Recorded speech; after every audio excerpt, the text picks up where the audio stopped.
نحمده ونصلي ونسلم على رسوله الكريم أما بعد فأعوذ بالله من الشيطان الرجيم بسم الله الرحمن الرحيم وكلا وعد الله الحسنى والله بما تعملون خبير وقال النبي صلى الله عليه وسلم إن ابني هذا سيد ولعل الله أن يصلح به بين فئتين عظيمتين من المسلمين صدق الله العظيم وصدق رسوله النبي الكريم ونحن على ذلك لمن الشاهدين والشاكرين والحمد لله رب العالمين۔ علی کا ویر ہے معاویہ، علی کا ویر ہے معاویہ، صرف حلالیوں کا پیر ہے معاویہ۔ چیخ چیخ کر یہ کہہ رہی ہے بیت حسن، چیخ چیخ کر یہ کہہ رہی ہے بیت حسن، اہل بیت کا امیر ہے معاویہ۔ نہایت واجب الاحترام ساتھیوں اور مرکز اہل سنت والجماعت سے تعلق رکھنے والے حضور طلبہ کرام، سیرت امیر معاویہ کے نام سے معلوم ہمارا آج کا تقریری مقابلہ جو بڑے نظم و احتشام کے ساتھ انعقاد پذیر ہے، انشاءاللہ تعالی اپنے عنوان کی مناسبت سے بڑے اختصار کے ساتھ لیکن مدلل گفتگو کروں گا۔ رب تعالی سے دعا ہے مجھے حق سچ کہنے کی توفیق عطا فرمائے۔ میرے دوستو یاد رکھیں، حضرت امیر معاویہ وہ عظیم اور مظلوم شخصیت ہے کہ جن کے ساتھ باوجود ان کے صحابی ہونے کے، باوجود ان کے کاتب وحی ہونے کے، باوجود پیغمبر کے برادر نسبتی ہونے کے، باوجود اس امت کے ماموں ہونے کے، باوجود پیغمبر کے ہم سلط ہونے کے، باوجود تمام مسلمانوں کے خلیفہ ہونے کے، تاریخ نے ظلم کیا ہے، مورخ نے ظلم کیا ہے،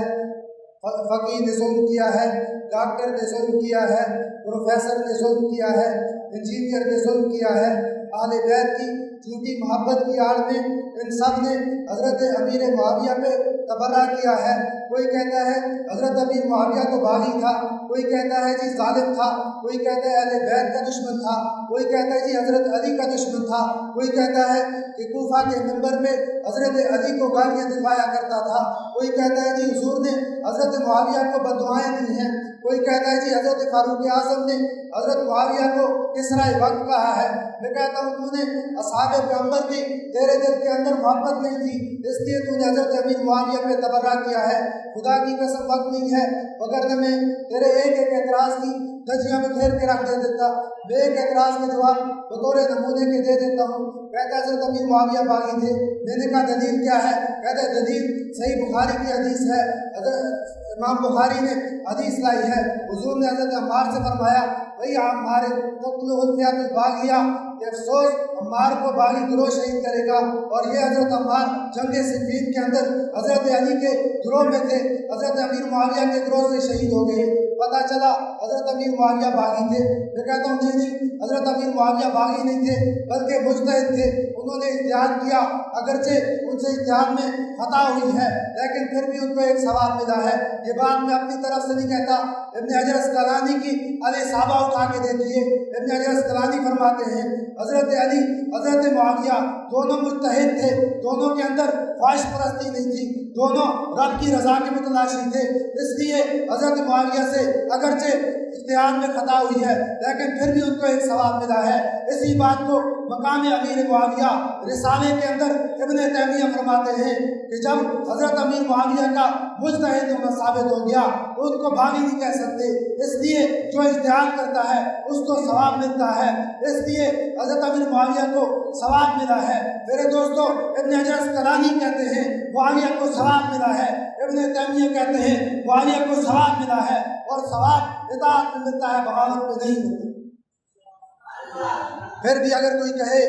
کہ حضرت امیر معاویہ باغی تھے، پھر میرا سوال یہ ہے اگر حضرت امیر معاویہ باغی تھے پھر حضرت علی نے ایک باغی کے ساتھ صلح کر کے قرآن کی مخالفت کیوں کی ہے؟ قرآن تو کہتا ہے فقاتلوا التی تبغی حتی تفیء الی امر اللہ کہ باغی گروہ کو اس وقت تک قتال کرو جب تک کہ وہ بغاوت نہ چھوڑ دے۔ اگر حضرت امیر معاویہ باغی تھے پھر میرا سوال یہ ہے ایک باغی کی عمارت کی حضرت علی نے تائید کیوں کی ہے؟ حضرت علی فرماتے ہیں لوگوں لا تکرہوا عمارت معاویہ، معاویہ کی عمارت کو برا نہ سمجھنا۔ اگر حضرت امیر معاویہ باغی تھے پھر میرا سوال یہ ہے حضرت حسن نے حضرت حسین نے حضرت معاویہ کے ساتھ صلح کر کے ان کے ہاتھ پہ بیعت کر کے ان کو اپنا امیر کیوں مانا ہے؟ اگر حضرت امیر معاویہ باغی تھے تو اس وقت کے تمام صحابہ نے، تمام اہل بیت نے، تمام مومنین نے، تمام تابعین نے حضرت امیر معاویہ کو اپنا خلیفہ کیوں مقرر کیا ہے؟ میرے دوستو یہ حضرت علی کا حضرت معاویہ سے صلح کرنا،